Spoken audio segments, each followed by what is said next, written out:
Hello everyone, আসসালামু আলাইকুম। আজকে আমার বাসা থেকে আমার বাসার আশেপাশের প্রকৃতির যে একটা সুন্দর ভিউ, সে ভিউটি আপনাদের দেখার চেষ্টা করছি। দেখুন কত সুন্দর যে সবুজ প্রকৃতি, যেদিকে তাকাবেন, যত দূরে তাকাবেন শুধু সবুজ আর সবুজ দেখবেন। এরকম পরিবেশ শহরের আপনি কোথাও পাবেন না। তাই গ্রামের জীবন আর শহরের জীবনের এটাই পার্থক্য। এই নিস্তব্ধ পরিবেশ, আপনার মন যদি খারাপ থাকে আপনি প্রকৃতির মধ্য দিয়ে হাঁটবেন, প্রকৃতির সাথে কথা বলবেন, আপনার মনটা অটোমেটিক্যালি ভালো হয়ে যাবে।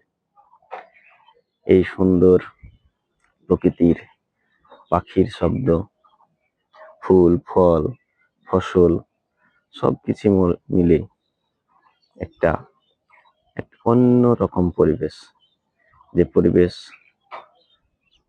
শহরের কোনো জায়গায় আপনি পাবেন না। তাই সুযোগ পেলেই আপনারা একটু গ্রাম ঘুরবেন, শহর থেকে এসে গ্রাম ঘুরে যাবেন, আপনাদের মনটা ভালো হবে। ধন্যবাদ।